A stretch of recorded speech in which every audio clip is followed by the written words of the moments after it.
the land of the free, we riot. We riot for the unjust murders of African American males who were seen as worthless. Why else would you follow a person after the 911 operator tells you there's no need for you to do that?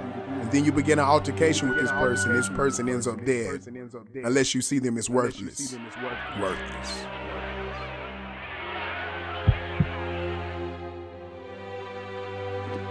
Why else would you shoot an unarmed man when you know this man is unarmed? Worthless. And you shoot to kill, unless you see this man as worthless. In America? Yeah, in America. Not in America. Not the land of the free. The land of the free. I question that.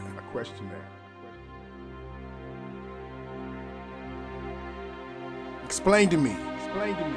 This person wasn't seen as worthless. Why would this man be put in a chokehold when it is against police procedure to place a man or any person in a chokehold unless you see this person as worthless?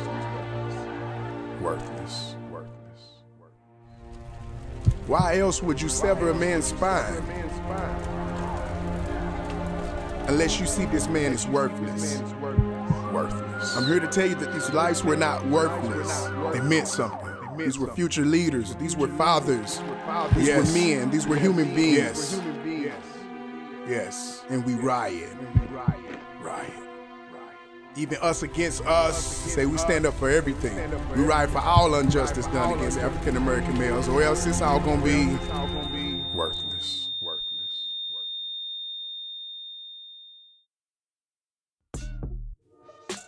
Subtract. To take away something from something else so as to decrease the size, number, or amount. This is what's happening in the African American community. There is a subtraction of the black male. And from that subtraction, we have a separation, which is the action or state of moving or being moved apart. Also, the division of something into constituent or distinct elements. We are fractured, which hurts us, makes us weak as a whole. We've lost our leadership, which is the action of leading a group of people or an organization. Some people need to be led. We don't have those leaders any longer. So therefore we're scattered, lost. And what is it that we're losing the most? Our fathers. And a father is a man in relation to his natural child or children, which they need him to lead them. For he is the rock.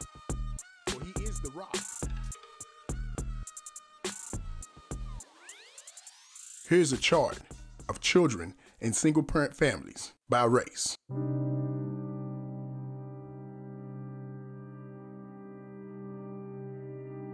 So the question was asked, what is a father to you? What does that mean? And what meaning does that have on your life?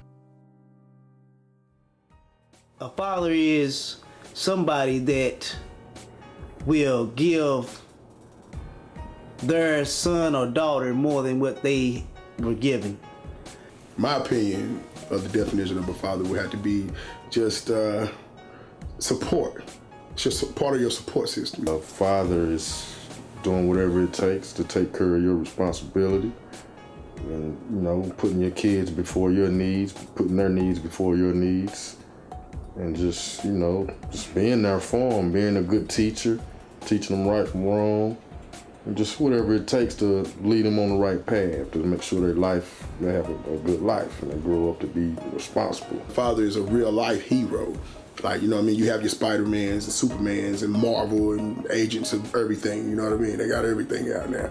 So, but in real life, in reality, your father, and your mother too, but I'm saying father because I'm a male, that's your real hero. You know what I mean? That's who you'll look up to. My son, he's 19.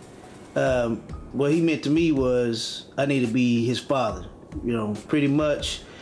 He was 500 miles away, and I made it a point that, you know, he knows that I'm around, that I am your daddy.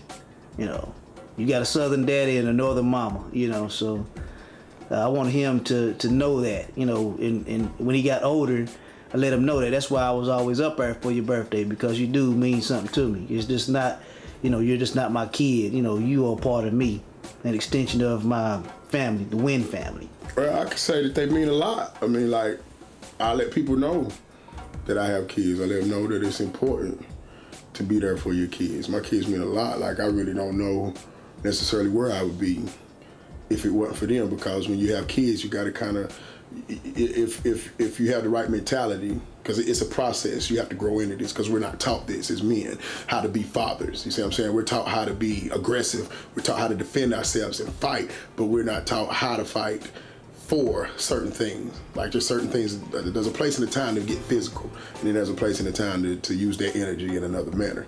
So that's one thing that I could say helped me, because it means a lot, like I said, because they helped me stay out of trouble. I think things that would have distracted me, but I had to think twice. Like, I got kids, I have people that's depending on me, and I would do them no good, dead or in jail. You know what I mean? Like, that does them no good and it does me no good. Like, everybody loses. So my daughter now, her being a teenager, she means a lot to me now, because she's the middle gap child between my 19-year-old, about to be 20, and my 6-year-old. So she'll be the one to actually know what's really going on, because my 6-year-old doesn't know what went on in between, you know. Our family, as far as, like, you know, she was there when she was a little bitty baby. She remembers him and seeing him everywhere we went. You know, that was her brother. So that's what she means to me. She means to me the bridge between my 6-year-old and my soon-to-be 20-year-old. 63% of all youth suicides, 90% of all homeless and runaway children, 85% of all children who show behavior disorders, 80% of rapists with anger problems, 71% of all high school dropouts, 75% of all adolescent patients in chemical abuse centers, 85% of all youths in prison come from fatherless homes. In 2002, blacks constituted more than 80% of the people sentenced under the federal crack cocaine laws and served substantially more time in prison for drug offenses than did whites, despite the fact that more than 2/3 of crack cocaine users were either white or Hispanic. Here's a chart that shows the 10 states with the highest black homicide victimization rates in 2011. So, is there a subtraction of the black male? And what are the effects? Who is it hurting the most? And which way are these things being done? I mean, does it make you mad at all? My dad used to tell me, don't get mad, get smarter. So what I did was I started doing research. I went on YouTube and looked and seen where you have other males, white, black, Hispanic, that knew their constitutional rights, and you have no reason to bother me. You have no authority to do the things you're doing to me. But if you don't know, then it just happened like that. You know, me running is not away from the police officer. It's not a justified reason for you to shoot somebody. Yes, there is a subtraction, whether that is you don't have your father, and now you're forced to, or you feel you're forced. In some cases, you are forced to become a drug dealer of some sort. Because one, you got your pride. That's what I'm saying. That's why you have to teach your son there's certain things you have to control your pride. Because through your pride as a man, you want to be able to provide. You see what I'm saying? So it's not like I don't understand why these things happen. What I'm saying is you have an alternative. There's a different choice. Don't just get stuck into selling drugs. It's cool if that's what you got to do to get by, but when you become to make that a career, then you have a problem. You had the Cosbys, you had the Jeffersons, you had Good Times. Now you have scandals and, you know, power and all these empire, all these things with a lot of drama. And if in back in the day, if they had drama, it was always a solution to that drama. You might have a problem, but some way we're gonna figure that out. We don't have that. Like I said, it's like having a white father and a black father. We don't have that. Let's figure it out. This is the best way that I feel that you can go about it for these kids. They don't have that. I think it's systematic. you know, and I think it's designed to live up to the stereotypes that's been given to us. So I mean, and it's just very important for a black man, especially in an environment that we're put in, it's important to be there for your kids, because I mean, the way things are set up, man, it's just a lot of danger, a lot of, you know, it's very important for a black father to be involved in his child's life. I think that the subtraction is real big. It's not just that, they're subtracting you out of life. They're erasing you out of life completely. They're taking you out. Whether that's us against us, black on black, which to me is really an American problem. It's really an American war. That's what I consider it. But see, they dumb it down to black on black, so it make it look bad. It's not that bad. They let the blacks kill the blacks. We won't worry about it. We won't worry until it spills over into their neighborhood or something. Now it's a problem. Oh, you trying to get out? We can't have that. Right. Because we mad at each other. Yeah. This is how we supposed to be doing. Right. The generations. Right. You know what I'm saying? So that's another media thing right there. Right. Yeah, you're right. So that's something putting in your head. Right. It is. Versus, you know, good times. Right. I see what you see what I'm saying? I get that. Right. The message. Yeah. Yeah. The message is. It's the messages you are sending out is what's becoming reality. Right. You know. Because like I said, a lot of these kids are being raised off this stuff. Like I see parents riding around playing that grown-up music with their kids in the back. You know what I mean? Like it's the cool thing to do. Yeah. You're poisoning this kid, you don't realize it. Yeah, they watching movies that they shouldn't be watching. Absolutely. And know it by heart, you know.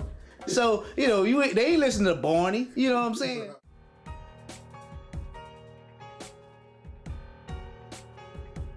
Children with fathers who are involved are more likely to enjoy school and more likely to get A's.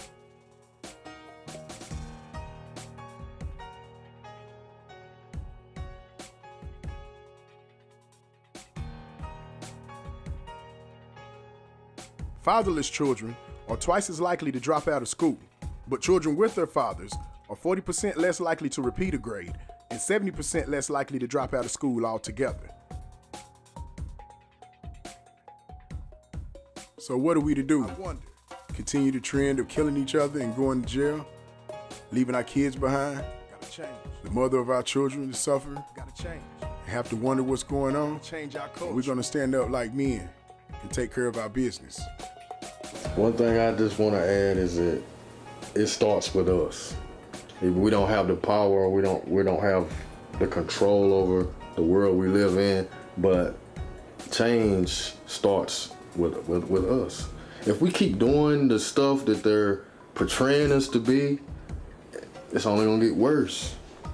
It's starting tomorrow. If everybody black say, look, I'm gonna get my education, I'm not gonna do crime, I'm stay out of these jails, they won't have no money.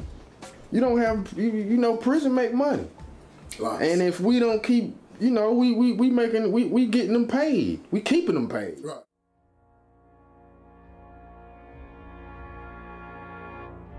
Calling. All.